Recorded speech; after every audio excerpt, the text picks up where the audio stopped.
March 19, 1945. The Philippine Sea, 50 miles off the coast of Japan. The dawn sky is pale gray, the sea almost glass flat, a deceptive calm before disaster. On the flight deck of the USS Franklin, CV-13, sailors move briskly in formation. Avenger torpedo bombers, Corsair fighters, and Helldivers stand lined up wing to wing, engines warming for the morning strike on Honshu. From the bridge, Captain Leslie E. Garez watches the horizon. He's a stern man, square-jawed, a disciplinarian to the core. Below decks, the smell of aviation fuel, hot steel, and coffee mixes with the metallic hum of machinery. The Franklin, known as Big Ben, is one of America's proud Essex-class carriers. 27,000 tons of steel, floating airfield and fortress in one. At 0700 hours, the order comes through the loudspeakers. Pilots, man your planes. The air group is being readied for another raid on the Japanese homeland, Yokosuka and Kobe. Hundreds of miles away, radar operators aboard the carrier sweep the skies, detecting faint echoes that seem harmless at first.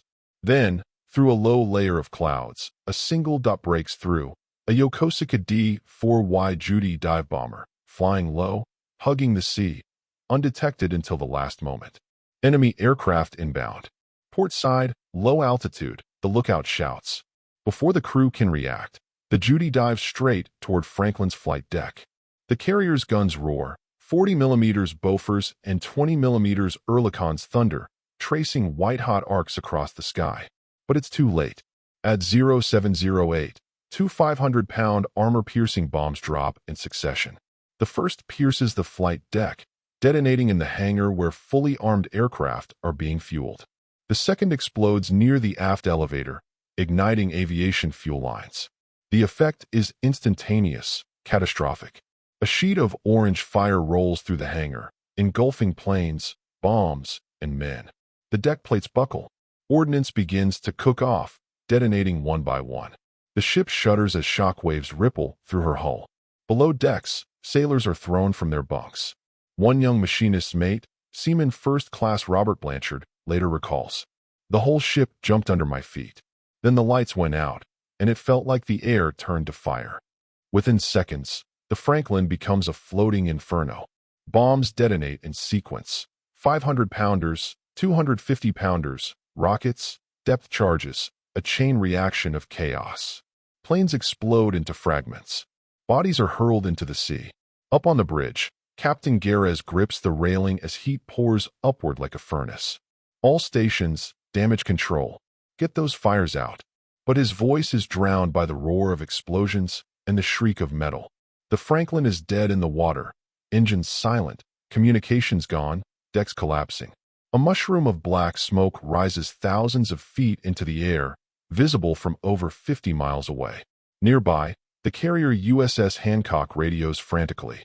Big Ben is hit. Big Ben is burning.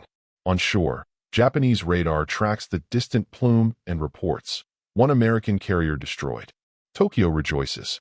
They believe the Franklin, like so many others before her, has been claimed by the sea. But inside that wall of fire, 3,000 men are still fighting for their lives. Smoke turns day into night aboard the USS Franklin. Flames roar through open hatches, licking at bulkheads and ammunition racks. The temperature in the hangar bay exceeds 1,200 degrees Fahrenheit. Steel softens, paint blisters, and the air becomes toxic with burning fuel. Sailors stumble through smoke-choked corridors, flashlights flickering, coughing blood. Fire mains are shattered, hoses useless. The ship's internal communications are gone.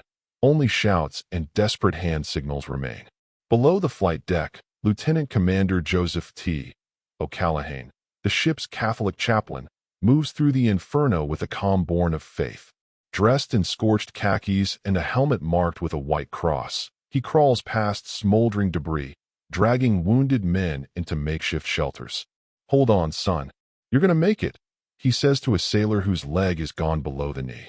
Moments later, another blast rocks the compartment. Bombs stacked in the magazine begin to detonate, one after another. The deck heaves, hurling men against bulkheads. Up top, the air group's ordnance locker explodes, sending flaming debris across the deck. Planes still armed with rockets shoot off into the sky like fireworks before plunging back into the sea. The ship's air officer, Commander Joe Taylor, yells into the chaos. Get those bombs overboard. Dump everything you can. Sailors form a human chain through the smoke, hauling live bombs to the edge and heaving them into the Pacific. Some never return, blown overboard or incinerated where they stand. The forward elevator shaft becomes a chimney of fire, a vertical tunnel spewing flame through multiple decks. Below it, men suffocate as the oxygen is consumed. In the engine room, engineers work in total darkness, fanning emergency blowers to feed air to the boilers. By 0830, the Franklin lists 10 degrees to starboard. Many believe she's doomed. Over 800 men are already dead or missing. Hundreds more are badly burned. Yet pockets of survivors refuse to abandon ship. From the destroyer USS Santa Fe, CL-60, Captain Harold C. Fitz radios. Franklin aflame amidships. Request permission to come alongside. The maneuver is suicidal. The Franklin is still exploding, but Fitz orders his cruiser in anyway. The Santa Fe closes to within 50 feet, braving waves of heat and falling debris. Lines are thrown across. Dozens of wounded are carried, crawling, or dragged over planks stretched between the two ships. Photographs later show sailors silhouetted against sheets of flame, carrying stretchers across as explosions bloom behind them, a vision of hell at sea. Chaplain O'Callaghan is seen again, this time on the flight deck, blessing men as they fight fires beside bomb clusters that could detonate any second. His face is blackened with soot, eyes bloodshot but determined. In the name of God, keep at it, he shouts over the roar of the fire. By noon, the forward fires are under control, barely. Men are collapsing from exhaustion, but others take their place. Even with her decks gutted, the Franklin refuses to die. In the radio room, Chief Radioman James Fahey manages to repair a transmitter long enough to signal the fleet. Franklin still afloat. Fires not yet contained. Aboard the USS Hancock, sailors watch in disbelief. She's still there, one mutters. She's still fighting. What none of them know is that Japanese reconnaissance pilots, returning to base that evening, report a different story. One large carrier burning and sinking. No survivors. The Imperial Navy celebrates a victory that never truly happened. The Americans, however, know the battle isn't over. As night falls, the men of the Franklin begin the longest night of their lives, a night of smoke, silence, and faith. Midnight, March 19, 1945. The USS Franklin drifts alone in a black, moonless sea. The horizon glows faintly from the dying fires that still smolder along her decks. What was once a proud fighting ship now looks like a gutted skeleton. Her island tower charred, radar masts twisted, the flight deck torn open like a wound. But below the devastation, her heart still beats. Deep in the bowels of the ship, a handful of engineers manage to coax life from the boilers. The power returns, flickering through the corridors in ghostly yellow light. In the ready room, survivors sit in silence, faces streaked with soot and sweat. Some clutch rosaries, others just stare at the floor. The chaplain, Father O'Callaghan, moves among them, placing a hand on each shoulder, murmuring quiet words of comfort. You've done your duty. Now we bring her home. Above, Captain Leslie Garez stands on the open bridge, wind whipping at his scorched uniform. The scale of destruction is staggering. Over 700 men dead, hundreds more wounded.